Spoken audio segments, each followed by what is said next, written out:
असलामुअलैकुम जी नाज़रीन, अज जी तुसी तस्वीर देख रहे हो, इस आदमी का नाम है मुहम्मद शफीक। मुहम्मद शफीक साहब के नाल कोई ऑनलाइन फ्रॉड किया गया, तकरीबन 7 लाख का फ्रॉड किया गया। तो इन्होंने अपनी जी कोई ऑनलाइन एप्लीकेशन जमा कराई आ FIA नूं, लेकिन हजे तक उहदे उत्ते कोई अमल दरामद नहीं होया। उन्होंने अपनी वीडियो भी बना के भेजी आ और वो वीडियो जी आ ਤੁਹਾਨੂੰ मैं एंड के उत्ते दिखावांगा। उस वीडियो ਨੂੰ बड़े गौर ਨਾਲ सुनना। इस आदमी का नाम आ मुहम्मद शफीक वल्द मुहम्मद बूटा। मुहम्मद शफीक साहब गुजरात के रहने वाले ने और यूनीवर्सिटी के नज़दीक रहते ने, आलमगढ़। तो थाना इन्होंने लगता दौलत नगर का। अज तो 2 साल पहलों इन्होंने एक अपने दोस्त नूं जिहड़ा सऊदी अरब दे विच रहिंदा सी, उन्हां नूं अर्ज की कि यार पाकिस्तान दे विच महंगाई बड़ी आ ते मेहरबानी करो कि मेरे वास्ते भी कोई वीज़ा भेजो। खैर जिमें भी आ, अज तो 2 साल पहलों सऊदी अरब चल जाते हैं और सऊदी अरब जाके कोई अपना काम कुम सीधा करते हैं, 2 साल लाते हैं। ये माँ प्यो का कल्ला ही पुत्तर आ। इहदे जिहड़े ने 4 बच्चे ने, जिहदे विच 3 बच्चियां और 1 बच्चा आ। महंगाई बड़ी सी, पाकिस्तान दे विच गुजारा नहीं सी हो रहा। ये अपने बीवी बच्चों छोड़ के चलो घर का सर्कल सीधा हो जाए, बाहर चला जाता सऊदी अरब।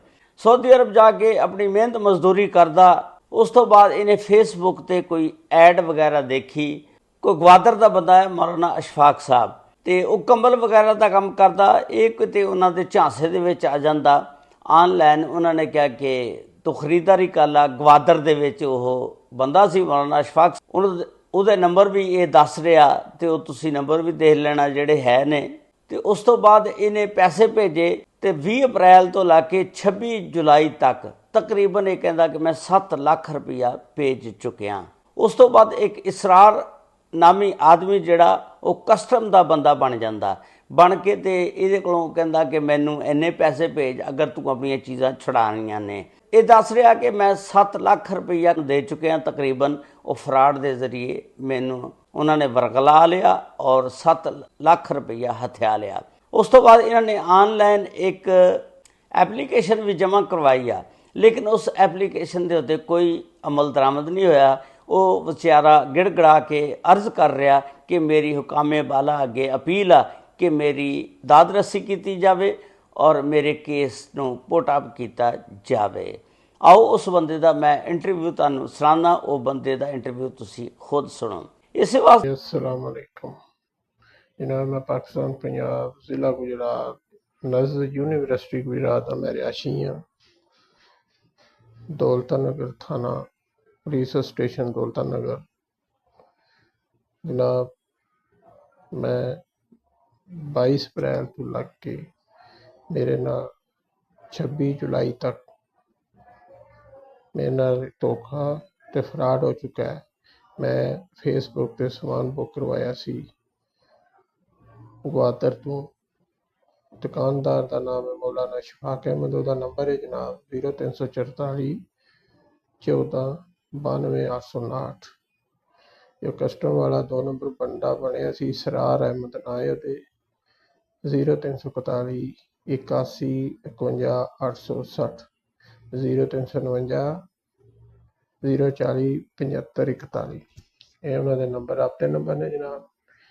तो कस्टम महकमे के अपील है तो मेरी आकरसी की जाए। 7.5 लाख का उन्होंने मेरे नाल फ्रॉड किया है। ना मैनू उन्होंने समान दिता है, ना उन्होंने मैनू रसीदा दित्तियां ने। जिहड़ियां रसीदा FBR वालियां दित्तियां ने वो जनाब 2 नंबर दित्तियां ने। पाकिस्तान पाक मीडिया के अपील है मेरी आकरसी की जाए और हुकूमत पाकिस्तान अगे अपील है। मोहसन नकवी साहब, वीर दाखला साहब, इज्जत माफ उन्होंने अगे भी अपील है मेरी आकरसी की जाए। मेरा जितना टैक्स बनता पेड करके मैनू अमाउंट वापस दी जाए, रकम दोबारा दूसरी।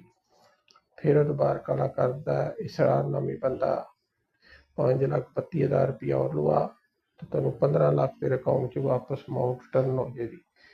मैं सऊदीया का मुकीम, सऊदीया मेहनत मशक्कत करना या किसी वजह के नाल मैं फेसबुक के उत्ते समान बुक करवा छड़िया सी। ना मैं तजारत करना, ना मैं हैवी खसोखस जिंदगी की कोई समझे महकमे वाला भी तजारत है, ना कस्टम समान लैके तजारत करता है। मैं लानत भेजना पाकिस्तान पाक मीडिया के भी अपील है, दीगर जिहड़ी मीडिया सुनदी पई उन्हां दे के भी अपील है, मेरी आकरसी की जाए, इन्हां चोरां नूं राह रास्त लाया जाए, जनाब इन्हां नूं कानून दी इरादे दे विच आवे। ना कोई महकमा FIA वाला सुनदा है, ना कोई CCD वाला सुनदा है, कोई महकमा नहीं करता आकरसी गरीब बंदे दी। मैं गरीब बंदा सऊदीया दे विच मजदूरी ते मेहनत लेबर च करने आ पे, जरा मिहरबानी करो ते इन्हां नूं मौलाना शफाक अहमद नूं किरे राह रास्त लाया जाए, भी सरार अहमद जिहड़ा है इहनूं भी किसे राह रास्त लाया जाए जनाब।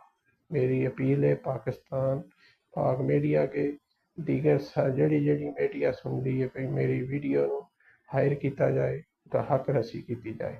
पाकिस्तान गवर्नमेंट वज़ीर आज़म साहब की भी अपील है और दूसरा जनाब मोहसिन नकवी साहब की भी अपील है, वफाकी मुस्तहिब महकमा जिहड़ा उहदे की भी अपील है कि मेरी इन्हूं हक रसी की जाए ते अमाउंट वापस दी जाए। ना समान मिलिया ना अमाउंट मिली। मेहरबानी है जनाब सारे मीडिया की, पाकिस्तान पाक मीडिया की अपील है मेरी हक रसी की जाए। मेरे ज़िले की रात की एक डाक अखबार वाले यूनुस साकी साहब ने जनाब उन्होंने वो भी सुनन ते उन्होंने भी अपील है मेरी हक रसी की जाए। ਇਸੇ ਵਾਸਤੇ ਕਹਿੰਦੇ ਆ ਕਿ ਯਾਰ ਕੋਈ ਬੰਦਾ ਵੀ ਆਨਲਾਈਨ ਕਿਸੇ ਦੇ ਚੱਕਰ ਦੇ ਵਿੱਚ ਨਾ ਫਸੋ।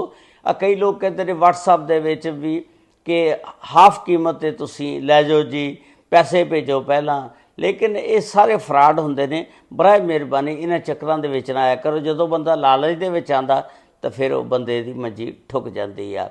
ਤੇ ਇਸੇ ਤਰ੍ਹਾਂ ਜਿਸ ਤਰ੍ਹਾਂ ਮੁਹੰਮਦ ਸ਼ਫੀਕ ਸਾਹਿਬ ਨੇ ਆਪਣਾ 7 ਲੱਖ ਰੁਪਈਆ ਗਵਾ ਲਿਆ, ਇਸ ਦੇ ਮੁਤਾਬਕ ਤੁਸੀਂ ਆਪਣੀ ਰਾਏ ਦਾ ਇਜ਼ਹਾਰ ਜ਼ਰੂਰ ਕਰਨਾ ਔਰ ਨਾਲ ਨਾਲ ਚੈਨਲ ਨੂੰ ਸਬਸਕ੍ਰਾइब, ਲਾइक और फेसबुक पेज और टिकटॉक ਨੂੰ फॉलो ज़रूर कर लेना।